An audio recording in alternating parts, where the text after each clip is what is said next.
Morning, this is Ben. I wanted to shoot this video to respond to some comments that were made on another video, specifically about the air conditioning system, and we'll link to it in the bottom if you want to watch the first one, which I probably wouldn't recommend. It's not that great. About how to diagnose your air conditioning system. And in this video, normally I would be all for DIY, but there are some very good reasons why you should not DIY an air conditioning system. Not only for expertise, but just the access to equipment and access to supplies that you should be aware of, and why sometimes it is best to leave these things to the professionals, not only because of their experience but in training, but also because of the equipment that they have on hand. There are some basic things that every DIY person can do when looking at an air conditioning system that I'd like to point out. So first, we could take a look at how the air conditioning system works. Basically, you have some main components that on this engine I like because everything is kind of exposed. This is the air conditioning compressor. When the engine is running, this belt is always spinning. And then we have the electromagnetic clutch, which, see, right now is freewheeling because the engine is not running. When commanded by and powered by the relay, this closes and drives the compressor. The condenser is out in front. Up here, air is forced through, pulling away the heat from the refrigerant. And then there's various tubes running through from the pump to the condenser. Inside, not seen from here, is the evaporator, which that's where it takes heat from the cabin. Over here is the expansion valve, which allows refrigerant into the evaporator and then back to the compressor. Receiver dryer and filter, pressure sensor.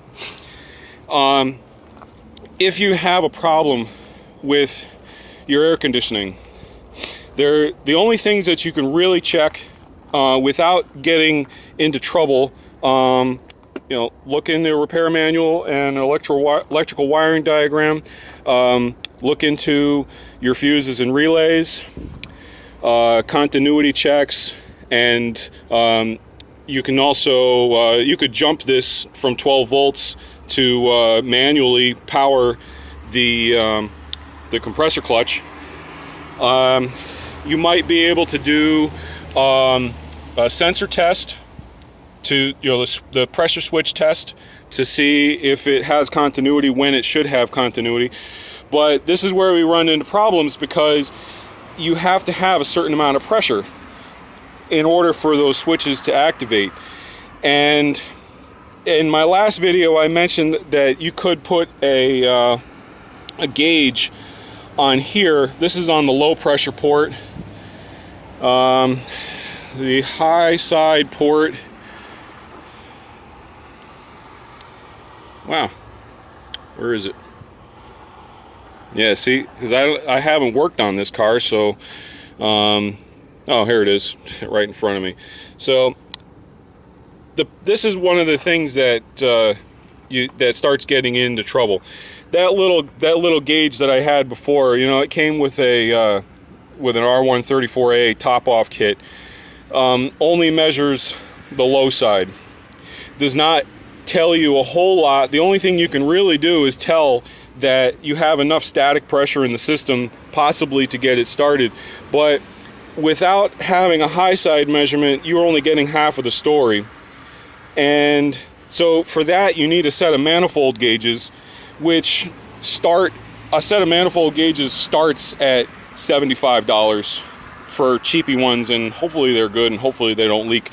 You want to get a good set, you're probably going to have to spend upwards of $150 for a set of manifold gauges so that you can accurately gauge how the system is working. Another problem is that if you do have an issue, say you have a leak or something, how do you find the leak? Somebody mentioned to me that some vehicles come already with ultraviolet dye in the system, which the ultraviolet dye will flow with the refrigerant and with the oil, and if there is any place for a leak to escape, then what you would see is under a UV light, you would see a yellow or green tint where that oil and dye is escaping.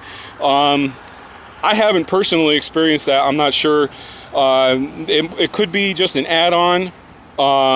And if any AC work has been done, it's probably been put in there because the future technician wants to know if he's got a leak, and the easiest way to do it is to have the dye already in there, and then when the car comes back, he can shine a light in there.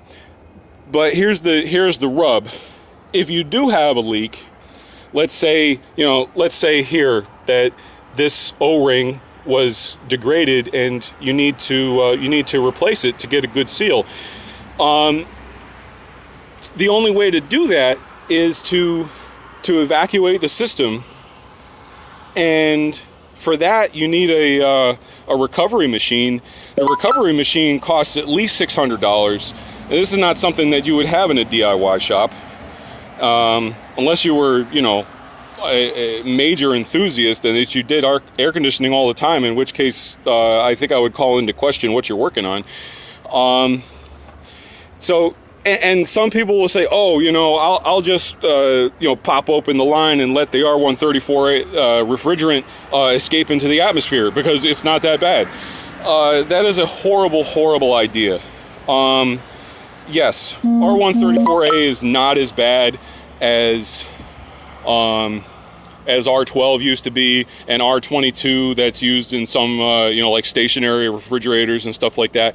But it's still harmful to the atmosphere, so it is totally irresponsible to just pop open a line and let the R134 escape into the atmosphere.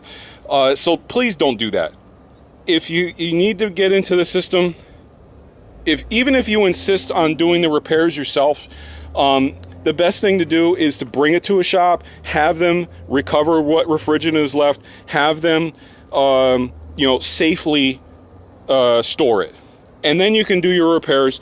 And then, of course, after that, you still have to evacuate the system, pull a vacuum on it, and watch it to make sure that it's not leaking, which again, this is going to bring you back to the shop, and you're going to spend more time because you got to bring it back to the shop and have them look at it, when you probably could have just paid them yourself just to get it done.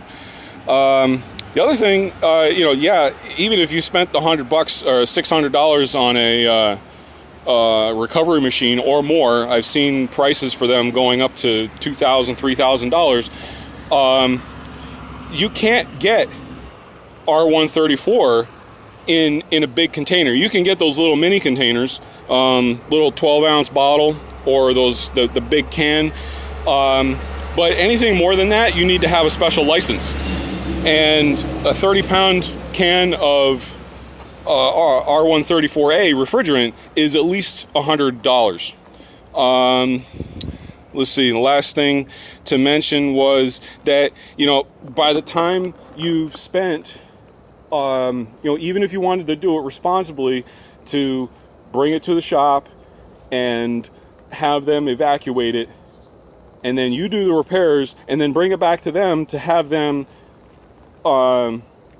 evacuate it again, draw a vacuum and check it for leaks, you're just wasting a whole lot of time. And so, even as a DIY guy, I would still suggest that when it comes to AC repairs, unless it's something beyond just pure electrical stuff, your best bet is to seek out professional help. I hope this helps, and I look forward to making more of these videos if you guys are willing to watch them. Sometimes I can help with how to repair things. Sometimes we have to realize our limits. Not everybody has the time and money to spend on big equipment, and that's why we pay the professionals the big bucks, because they're the ones that got the equipment. So this is you know, just to sum up on air conditioning, things you can check. Stick with the electrical. If there's anything more, take it to the pros. Have a good day, guys.